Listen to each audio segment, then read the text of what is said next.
Rockets look complicated, and they are. There are so many tiny pieces that play a huge role for a spacecraft. So, if you want to make a rocket, you have to be more than precise. So, what are the main components that make up a rocket? Although rockets can be made of up to 3 million pieces, we can divide them into four major categories. When we talk about structure, it's basically the frame that covers the whole vehicle, just like an eggshell. The structure contains almost all other systems of the rocket, including payload and propulsion systems. Material of a structure is very important because it has to be strong enough to hold everything together, and also lightweight enough to help the rocket to escape the gravity and reach the orbit. So typically, rocket structures are made with materials like aluminum, titanium, and carbon components. To make a structure, first thing to do is to run stringers from top to the bottom. To make them more stable, they are connected to several circular frames or hoops. Now that the skeleton of the frame is ready, the shell is attached to it. It's also important to coat this skin with a thermal protection system. It can protect the vehicle from the extremely hot air frictions during the flight and also keep in the cold temperatures needed for fuels and oxidizers. If the vehicle will return to Earth, it needs more heat protection, so the high temperature during re-entry that can melt metal wouldn't damage the vehicle. In such cases, ceramic fiber tiles are added to the structure for extra protection. Since the payload is generally put on top of the rocket, naturally it forms the nose of the vehicle, so the outer layer that protects the payload is also a part of the structure. Most of the time, propulsion system takes up most of a full-scale rocket and makes up the vast majority of its mass. A propulsion system is to create the thrust which lifts the vehicle and allows it to move and make maneuvers in the space. Rocket engine, oxidizer and fuel tanks, pumps, and the nozzle are what generally included in a propulsion system.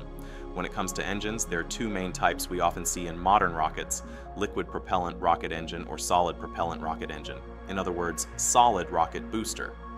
Sometimes a combination of both can be used. To propel a rocket, combustive propellants initiate a chemical reaction between the fuel and oxidizer in the combustion chamber. It causes hot gases that rush out of an engine nozzle. This acceleration creates thrust, and as a result, propels the vehicle. Here we see Newton's third law. This law says that to every action there is always an opposed equal reaction. Rocket engines exerts force downwards on the combustion chamber and nozzle, and this force pushes the rocket upwards. Fuel and oxidizer are kept in different tanks within the structure and get mixed in the combustion chamber, but in solid rockets they come pre-mixed. In multi-staged rockets, each stage has its own propellant and engine. Usually, when stage 1 uses up all its fuel, it separates from the second stage to reduce the weight of the vehicle and accelerate it to its destination. In many rockets, the first stage is at the bottom of the second stage. Most of the time, upper the stage is smaller its size as compared to bottom parts. In these rockets, first stage, in other words, booster, ignite and lifts the vehicle until it has no fuel. After it's getting detached from the main part, the second stage engines burn and the vehicle continues its journey. In some cases, the second stage can ignite before the separation.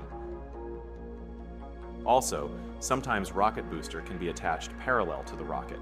These solid or liquid rocket boosters can sometimes be referred to as stage 0. With such designs, the first stage and booster engines ignite together to propel the rocket upwards. Parallel boosters detach from the rocket when they run out of fuel. Then first stage continues to burn until it also uses up its fuel and falls down. This leaves a smaller rocket with the second stage engine on the bottom of it igniting and taking the spacecraft further. A guidance system on a rocket generally includes very high-tech sensors, onboard computers, radar systems, and communication equipment. All these devices help the vehicle to make maneuvers and determine the direction during the flight. One of the main duties of a guidance system is to control the flight trajectory and help the vehicle move safely in space. Main rocket rotations like pitch, yaw, and roll motions are all controlled by the guidance system. It may use nozzles to maneuver the vehicle. To reduce the stress on the vehicle during the maximum aerodynamic pressure, some spacecrafts may reduce power to slow down. Again, the guidance system is responsible for this process of throttling down. It can also shut down the engines and restart when necessary. Payload system is basically the main reason why a rocket goes to space.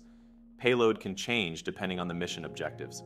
It can be a cargo taken to the ISS, an object such as a space telescope, or an astronaut going to one of the two space stations.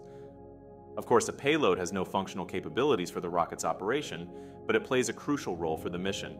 Anything from a satellite to a probe can be payload, although it was said that payloads are not operational parts.